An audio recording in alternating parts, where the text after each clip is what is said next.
Oh my God, this is so good. Hi everyone, I'm Dr. Z. I'm a licensed medical doctor in US, and I am today responding or reacting to Jubilee's Dr. Mike Surrounded. Um, Dr. Mike versus 20 RFK supporters. So, full disclosure before I start. So, I kind of admire RFK Jr. For somebody to be that fit at that age is truly marvelous. I don't know how old he is, but I'm probably half his age, and I don't think I'm at that fitness level. And that is something I aspire to improve in my life. I also have kind of a healthy, I'm going to say healthy level of skepticism towards the status quo in the health industry.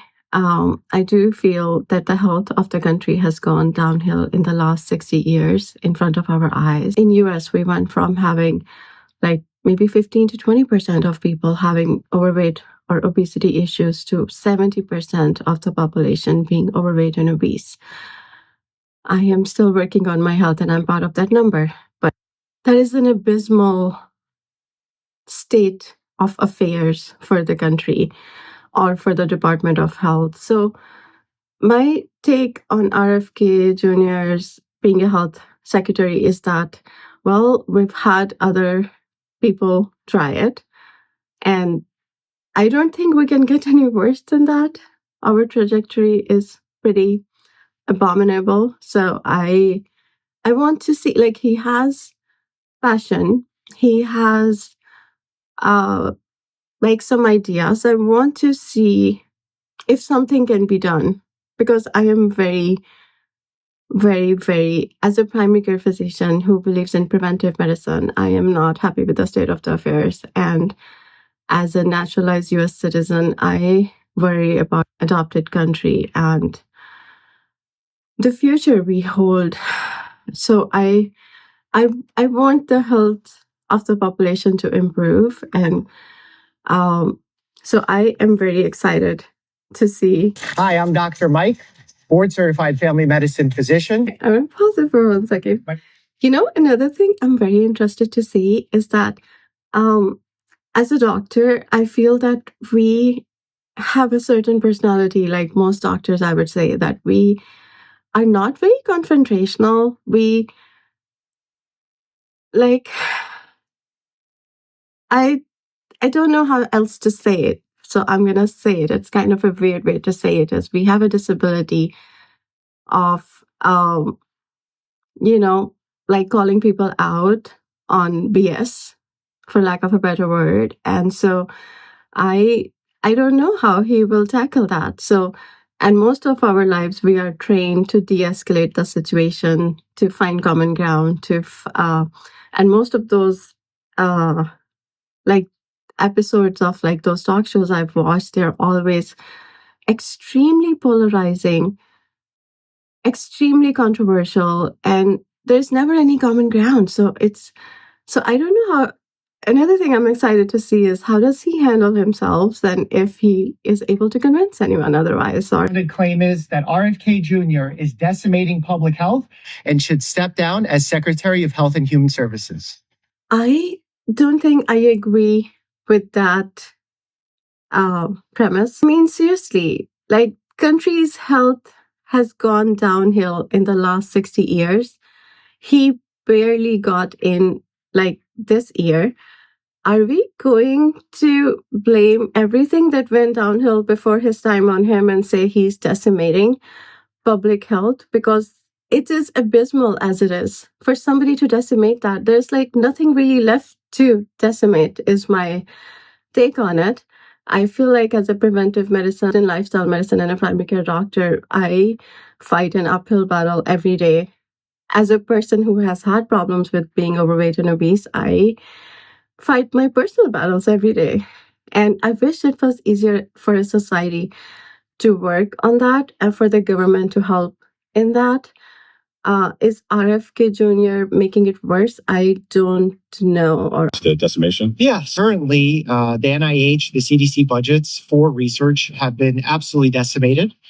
So I guess that's a decent a reasonable claim to say he's decimating it if we talk about only one specific thing, that he's kind of stopping the research. For anyone who has watched a kind of research that the government was funding, that was not necessarily in the best interest of public. It was like research for the purpose of research.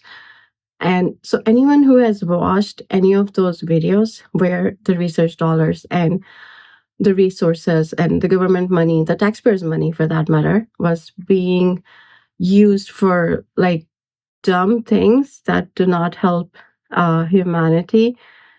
Yes, they're okay with cutting the funding of research funding for a lot of those things. Science is about scrutiny, not Orwellian obedience. Kind of like this line that she's starting with. I forgot her name already, but so I do like this line because I also feel in the past few years, especially during COVID, I feel that we made science into a religion. And then I saw posters like, we believe in science.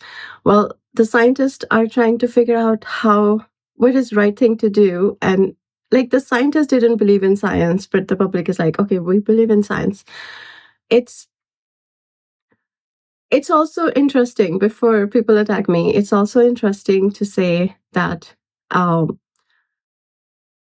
the younger you are, the less experience you have, the more faith you have in science. So basically, as a medical student, you can be highly opinionated and you can say, I know all the facts there are to know. I know everything there is to know.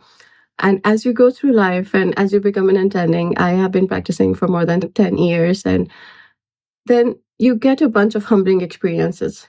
So you realize that the facts you hold very dear to your life are not necessarily facts. Those are opinions, like opinions made by people who are expert in those fields, but those are still opinion based on the current amount of data we have. And that information sometimes changes. So I'm old enough that I have seen many guidelines go back and forth on different things. And so I never say with that impunity that I believe in science and that everything I'm telling you is the fact.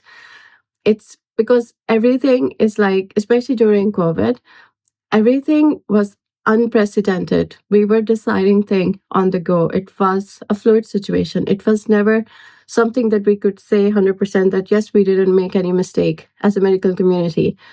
It's so, yes, I do believe that there should not be Orwellian obedience. We should not be asking for Orwellian obedience. As someone who really, really likes 1984, that's one of my favorite books that like gives me nightmare every time I read it, or every time I read it in my life. I think, yeah, science calls for scrutiny and not Orwellian obedience. I totally agree with that claim.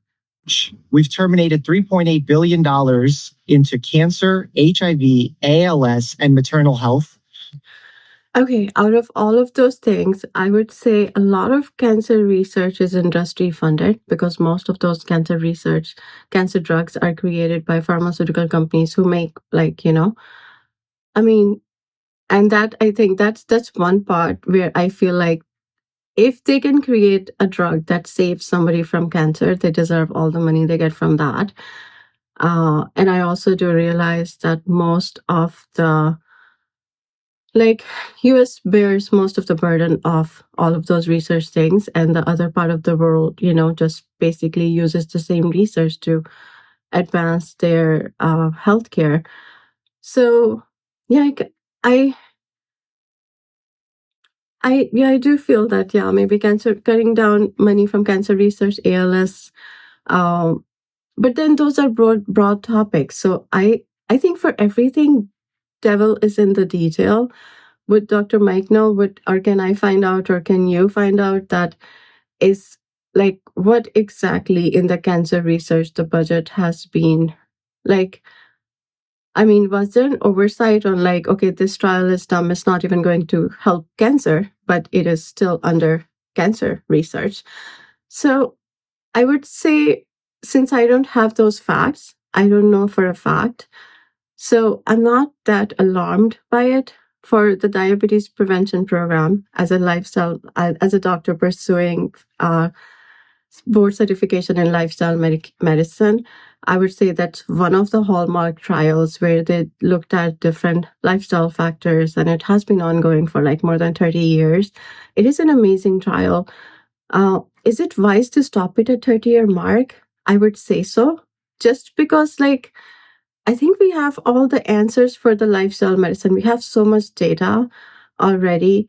Should that dollar money be spent on like doing something to implement, like to do something to help improve the health of the country? I feel like we should give him some chance. We should see what he does with the diversion of those funds and where he uses them before we attack him and start slandering his character and say that he's decimating health in United States. There was no health secretary when the health did not decline. So it's for us to say that he has single-handedly done something where he just started. We should give him a chance before we make more judgments. And I would like to look up more on exactly where that research funding was going. Maybe those were sham trials that didn't do anything. We know what will stop cancer dead in its tracks. For anyone to claim that they know how to stop cancer dead in its track is lying, because there are, yes, a lot of diseases, especially metabolic things, can be chalked up like, let's say, 80%. So going back to that like diabetes prevention trial. So most of those things, like maybe 80% of that comes from the lifestyle choices. But for cancer, a lot of time, cancer is not necessarily related to your lifestyle choices. Sometimes it's just your bad luck. And for anyone to claim that, yes, we know how to stop cancer dead in its track is not true. Cancer is one thing we have not been able to figure out. There are so many cancer where we do not have treatment for it, and especially pancreatic cancer, there's no good treatment for it. I've seen so many doctors die from it as well. So it's like, it's not that we have figured out cancer. No, we haven't. That's like still everyone's fear that they're going to die a miserable death, get a cancer and have miserable death. So so yes, I do agree that we need a lot more cancer research, not less. But I don't know exactly if that cancer research was cancer research or if that was something else that he stopped. Lifestyle changes? Lifestyle changes. The American Heart Association has noted. Okay, so yes, for any kind of heart disease, and it's very sad that heart disease is still the number one biggest killer in America, when how lifestyle changes can prevent, and there are certain lifestyle changes that can even reverse the plaque formation in the heart. So patients have better survival if they have better lifestyle, if they have better exercise capacity. Yes, absolutely. So all of that is true. Maybe we use that research dollar to maybe improve health education, maybe build more accessible fitness things, like maybe YMCA kind of gyms or something. Like, where government has the most influence is like children education. So if they have like a teaching kitchen kind of thing and teaching nutrition, and if they can incorporate some of that in high school or even middle school curriculum, and that would be amazing for the population health, that everybody knows how to cook, everybody knows how to eat healthy. I think that would be a good use of those dollars. RFK Jr., by the very fact of how he looks in his 70s, does more to encourage people to live a healthy lifestyle and truly make America healthy again. Very passionate. Okay, that's a great save on Dr. Mike's part. So instead of like, he cannot really, there's no rebuttal for that RFK Jr. is an amazing health condition. Like his fitness level is immaculate for somebody his age. And that like we need to do better as a country for promoting lifestyle changes as a way to prevent and cure diseases. Actually, that's also a very good strategy in conflict resolution. So the first thing you have to do in conflict resolution is you come from a position of understanding the other person's perspective, and you agree with them on what they're saying. Until and unless you understand their perspective and you can reiterate that to the other person's satisfaction, you cannot move past a conflict. So that's a amazing on the spot conflict resolution strategy. I guess he's been in public eyes for that long. He's gotten pretty good at, or maybe he was good. I haven't really watched him before.